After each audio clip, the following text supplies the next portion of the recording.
Esses tempos atrás eu tava bem entediado e sem vontade de jogar alguns jogos de hoje em dia. E eu resolvi abrir um emulador no meu computador só pra ver se tinha alguma coisa que me interessava. Daí que eu achei simplesmente o jogo que eu era apaixonado quando era criança e passava a tarde inteira jogando com meu primo, onde a gente era simplesmente viciado. E esse era um jogo que eu tava há um bom tempo querendo trazer pro canal, desde antes dos vídeos de Lego, aliás. Mas agora que eu finalmente consegui rejogar ele de novo, já aproveitei pra trazer pra vocês uma review e meio que visão minha do jogo pra vocês. E só um adendo que por mais que eu fale alguns detalhes a mais do jogo, ainda é uma visão minha, tá bom? Que eu tenho sobre o jogo. Isso só pra não levar o que eu digo como base pra querer jogar ou comprar algum jogo que eu venha falar no futuro. Nesse caso o jogo é grátis por emulação, né? Mas no geral vai que. E se você no final quiser comentar alguma coisa também do jogo, sua visão ou alguma coisa assim, eu adoraria saber também. Mas enfim, parando de enrolação, hoje vamos falar de talvez um dos melhores jogos de PS2 na visão geral, assim, o lendário Ben 10 Protector of Earth.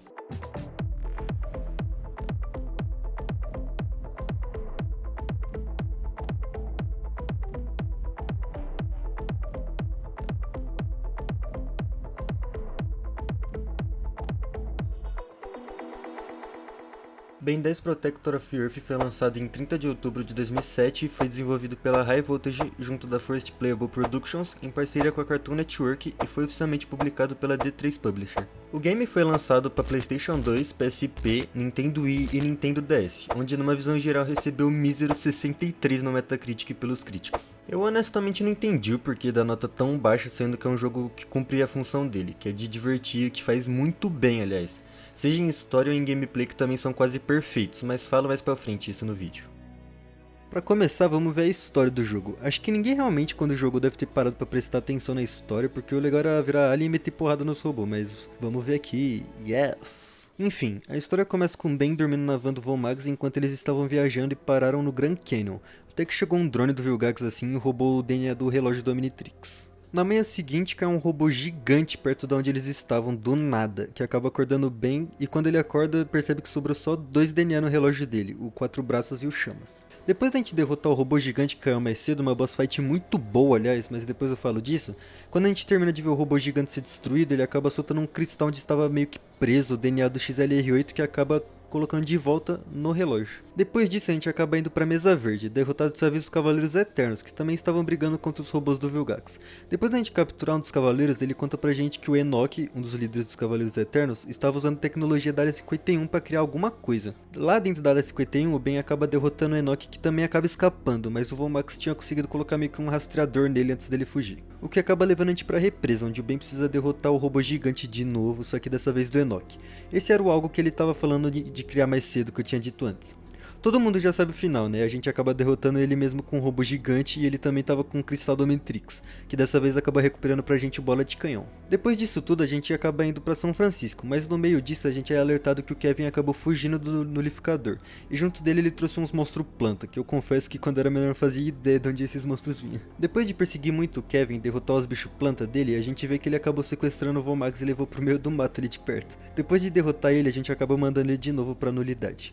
E aliás, se para pra pensar, é meio mórbido isso, porque ele é literalmente uma criança de 11 anos que só tá meio monstro. A gente tá mandando ele pro fim do mundo, por mais que ele é vilão e tá meio bizarro isso. Mas enfim, depois disso a gente precisa ir pro centro da cidade de Seattle dessa vez, pra derrotar uma planta carnívora gigante que ele trouxe da nulidade também.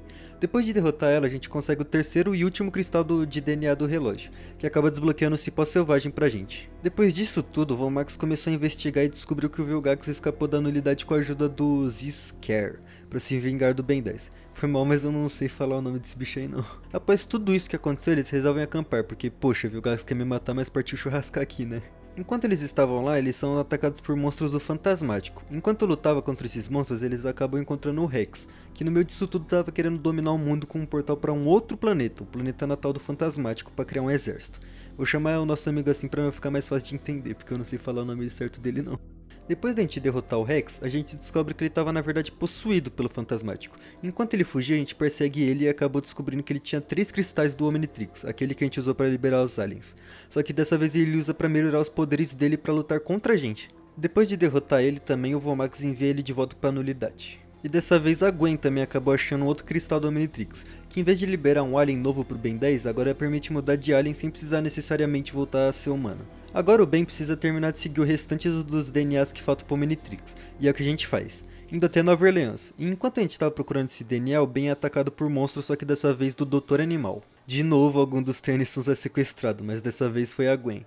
A gente vai atrás dela e acaba passando por um pântano onde acaba encontrando outro vilão do Ben 10, o Clancy, e a gente já acaba derrotando ele também. Nesse meio tempo, o Ben e o Vomax descobrem que o Doutor Animal tá querendo deixar a Gwen toda bizarra, e também o restante do mundo, com aquele papo de vilão de sempre. O Ben consegue rastrear ele e a gente vai até uma plataforma de petróleo abandonada, onde a gente consegue derrotar ele e salvar a Gwen. E nisso ele também revela que estava junto do Vilgax, que revela que estava planejando enviar todo o planeta Terra para nulidade, usando o poder dos cristais de DNA do Omnitrix que a gente perdeu no início do jogo. E nisso a gente acaba liberando o controle mestre do relógio também. Depois de tudo isso, no desespero cabuloso, eles vão até Washington para alertar o presidente do Vilgax, mas já era tarde e os portais para nulidade já estavam começando a surgir. Porém o governo ignora e a gente acaba indo para a nave do Vilgax direto mesmo. Depois de derrotar um dos vilões do Vilgax, o 66, a gente vai direto para a fight contra o Vilgax, com um design lindo, aliás, que eles já colocaram o design do Ben 10.000 logo de uma vez, e não do clássico. Enquanto a gente tá na porradaria, o Vomax e a Gwen estão de fundo tentando ajudar de algum jeito a derrotar ele. Depois de uma luta totalmente insana, a gente vence ele e envia ele de volta pra nulidade igual aos outros vilões que a gente fez durante a história toda. Aí tem um diálogo deles falando que não conseguiu todos os DNA do relógio, que a gente sabe que é uma desculpa por conta da gameplay, né, mas isso daí eu deixo passar. E depois disso tudo a gente tem um pós-créditos, porque olha, antes da Marvel, hein, onde é basicamente o Vilgax sendo regenerado e meio que curado por aqueles mesmo robozinho que roubou o DNA do Ben 10 no início do jogo. E é só isso, basicamente. Nossa, mas é isso. Particularmente eu achei uma história boa, não é algo uau, que revolucionou, mas é algo que você consegue imaginar sendo um episódio do desenho mesmo. Ele entretém e é fechadinha, tirando o fato que tem um mega gancho do Vilgax no final do jogo, mas no geral ele é sim uma boa história e na minha opinião uma das melhores nos jogos de Ben 10 em geral até hoje. Agora em fases, esse jogo tem 24 onde sinceramente não são tão diversificadas assim. Mas não na questão estética, e sim na de gameplay. Por mais que esteticamente são muito bonitas sim e variadas, por exemplo, a gente começa no Grand Canyon, passa pela Área 51, depois vai para São Francisco, para Floresta e por aí vai, então na estética não tem do que reclamar. Na questão de variedade na gameplay eu já falo disso. Bom, e no esquema de seleções de fases é bem legal e criativo até. Basicamente o jogo é separado em 5 grandes áreas do mapa dos Estados Unidos, onde geralmente tem 5 fases dentro dessas áreas. Sempre sendo 3 tipos, uma sendo de mapas meio que áreas, outras de boss fight e outra de meio que uma luta infinita, onde é só pra ficar batendo em monstro numa área fechada até acabar a missão. No quesito visual do mapa eu achei bem bonito e criativo igual eu disse, já que o conceito do próprio desenho são eles viajando, e aqui cada fase vai ser meio que uma foto de viagem pro lugar que a gente acabou de passar. Bem no estilo do desenho mesmo. Um detalhe que eu acho que faz vocês meio que se conectar mais com os personagens, porque é muito legalzinho esses detalhes. Falando dos personagens agora, a gente vai ter todos que já apareceram no desenho, tipo o próprio Ben, a Gwen e o Vomax. E quase todos vilões também, desde os clássicos até uns que apareceram em um episódio só do desenho. Desde o próprio Vilgax, que é o vilão central do jogo, até o Doutor Animal, o líder dos Cavaleiros Eternos, o Kevin, o Fantasmático e o Clancy, por aí vai. Eu acho que já citei todos enquanto eu falava da história. E uma coisa bacana de falar é que até os vilões genéricos que a gente enfrenta nas fases, eles aparecem no desenho de fato, o que mostra que os desenvolvedores tiveram um capricho a mais pra fazer o jogo. O único personagem que eu não lembro de aparecer no desenho realmente é aquela planta carnívora gigante, mas de resto tá tudo fiel com o desenho. E já puxando nessa de personagens, tem os aliens também, que são meio que o principal do jogo, né? Os 5 aliens que tem no jogo são o Chama, o Quatro Braços, o XLR8, o Bala de Canhão e o Cipó Selvagem. A gente infelizmente não tem todos do desenho, né? Não precisava nem necessariamente ter todos, já que aparecem mais de 10 no desenho. Porém, os 10 clássicos seria muito legal se fossem pelo menos um conteúdo extra do jogo. O que teve de criança decepcionada na infância quando terminava o jogo e só tinha 5 aliens é brincadeira, viu? Mas eu de certo modo até entendo essa escolha deles, porque foram apenas 5, mas teve um cuidado a mais que se tivesse os 10 talvez não ficasse tão caprichado. Eu prefiro ter um conteúdo reduzido, porém refinado, do que ter muito conteúdo mais mal feito. Mas não posso negar que é realmente decepcionante, pelo menos quando criança você jogar e não ter todos os aliens em si. Agora a gente chega no divisor de águas, a gameplay. Olhando de maneira crua, é difícil alguém de fato não curtir um jogo estilo beat'em up, né? Porém, se a gente se aprofundar em alguns detalhes a mais, pelo menos na minha gameplay, tiveram algumas coisas que me incomodaram bastante que na minha memória eu não lembrava que tinha. E olha que eu já tinha zerado uma vez em 2021 e não lembrava dessas coisas. Começando pelo básico, o jogo tem gameplay estilo jogo de rua, né? Basicamente andar pra frente, bater em muitos inimigos, andar pra frente, bater em mais inimigos e por aí vai. Esse é o conceito nu e cru do jogo. Esse jogo tem esse conceito, só que na minha opinião ele melhora em 1000% essa ideia. Não sei se é o meu fanatismo pelo Ben 10 ou se o jogo é de fato muito bom. Eu acho que é a segunda opção, hein?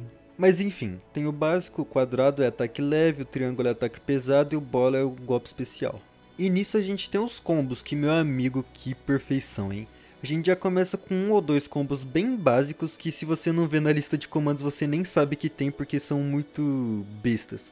Mas a gente desbloqueia mais do jeito bem fácil coletando os orbes amarelos durante todas as lutas. E no quesito de combo cai no que eu tinha dito, de que provavelmente se tivesse mais aliens talvez não tivesse o capricho que tem com esses 5 aliens, porque os combos que a gente libera mais pra frente no jogo são simplesmente incríveis, tanto visualmente tanto quanto a gente jogando mesmo.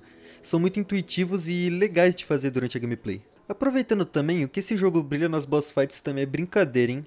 Eu acho bem variadas uma das outras, principalmente porque são muito boas na questão de usar o cenário de fato. Não é algo inovador, mas já varia bastante. E uma coisa que eu amo nesse jogo também são os Quick Times, que são usados só durante as boss fights e são muito legais. Não é algo difícil nem nada, mas é muito bacana de fazer e ver a cena em si do que você tá fazendo.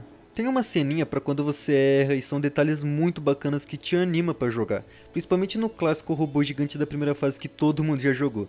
Ver aquilo a primeira vez quando você é criança é tipo algo muito surreal. E agora infelizmente tem algo que é um ponto negativo pra mim, e muito aliás, que eu realmente não lembrava de ser tão irritante assim, que é basicamente o ataque dos inimigos. Pode parecer besta ou confuso o que eu vou dizer agora, mas vou tentar explicar do jeito mais claro que eu conseguir. Que não tem muito o que comentar na verdade, é basicamente um Ben 10 2, que surge e os dois players conseguem se transformar e fazer tudo que eu já comentei antes. E de fato, é muito divertido jogar multiplayer nesse jogo. Poderiam ter feito segundo player de Gwen ou algo assim, igual eles fizeram lá no Miniverse, onde o segundo player é o Hulk, mas eu particularmente prefiro ter dois Ben 10.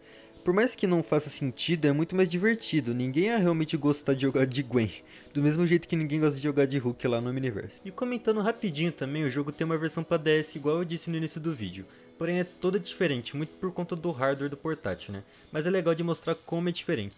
Ainda mais que nessa versão tem um alien exclusivo, né? O Glutão, que é só um ataque especial, mas já é uma coisa a mais que é muito bacana de se ter. E também tem como jogar com a Gwen, aliás, só que ela é daquele episódio onde ela acaba pegando o Matrix, né? É só uma skin, mas é muito legal e são coisas que podiam ter no jogo original, assim. No quesito do fator replay, que é algo bem importante nos jogos que saíram naquela época, pelo menos, é um jogo que pode ter um estilo que com o tempo pode se tornar meio repetitivo, porém, ele não é tão longo assim numa primeira jogatina e para fazer o 100% dele também não é tão longo assim, já que de colecionável a gente só tem as cartas de sumo que são 3 por fase, né? E também anota que depende do tempo que a gente acaba terminando a fase. Agora falando sobre os gráficos, eu sinceramente sou uma pessoa que não me importo muito com isso, mas tende a elogiar o estilo artístico que eles escolheram para esse jogo, que foi o cel shading, e ficou praticamente perfeito. Além de ter ficado muito bonito, dá um estilo único pro jogo e de certo modo destaca ele. Por mais que só pelo fato de ser um jogo do Ben 10 ele já se destaca por si só, esse estilo é um a mais que é muito bem-vindo. E eu fico bem triste de nos jogos seguintes eles terem ignorado e tentado algo mais realista, que não combina nada com Ben 10. Eu sei que são propostas diferentes, ainda mais que os outros são de noite e tentam ser mais adultos, mas não deixa de ser algo genérico. Eles até voltaram pro estilo cel shading no Omniverse, dos jogos principais pelo menos, mas eu acho aquele bem pior do que esse daqui, mesmo sendo um jogo bem mais recente. E nos bugs, bem. Uma coisa que muitas pessoas criticam desse jogo é que ele tem muitos bugs, que sinceramente eu não tive nenhum na verdade. Não sei se foi sorte ou se só exageram mesmo, mas eu achei bem polido na verdade. Tem alguns bugs da tela flicar às vezes quando a gente troca de cenário numa fase, mas é coisa de milésimos e não atrapalha em nada sinceramente. Agora, no geral, esse daqui sem sombra de dúvidas é um dos jogos mais divertidos no estilo beat'em up e da própria franquia do Ben 10. É algo curto que não enjoa fácil, tem uma gameplay bem polida e muito funcional. Então sim, ele é divertido e muito, aliás. Mas então, esse jogo é daqueles jogos que não envelhecem, é praticamente atemporal. Desde a história que é simples mas funciona, até a gameplay que sem dúvidas é a melhor coisa do jogo. E sem contar o fato que esse é o primeiro jogo do Ben 10 grande de fato, né? Teve outros que eram de navegador, se eu não me engano, mas enfim, simplesmente acertaram de primeira e depois disso foi só ladeira abaixo. A nota que eu dou pra ele é 10 de 10. Pode parecer alto, mas não tem como, ele corresponde em tudo que se propõe, e dá pra ver que foi feito com carinho. Tem muitos detalhes pros fãs da série mesmo, easter eggs, extras e tudo. Eu quando criança gostava e hoje em dia mantenho minha opinião. sem dúvidas é um dos melhores jogos de desenho que já fizeram. Sei lá, às vezes eu penso que é o saudosismo falando mais alto por ser Ben 10, mas eu simplesmente amo esse jogo. Mas enfim, esse foi o vídeo da minha visão e meio que uma review do jogo Ben 10 Protector of Earth. Espero que tenham gostado muito porque deu muito trabalho. E comenta aí, você também acha um dos melhores jogos do Ben 10 ou pra ti tem outros melhores que ele? Mas então, esse foi o vídeo, muito obrigado por assistir e... Bizarro.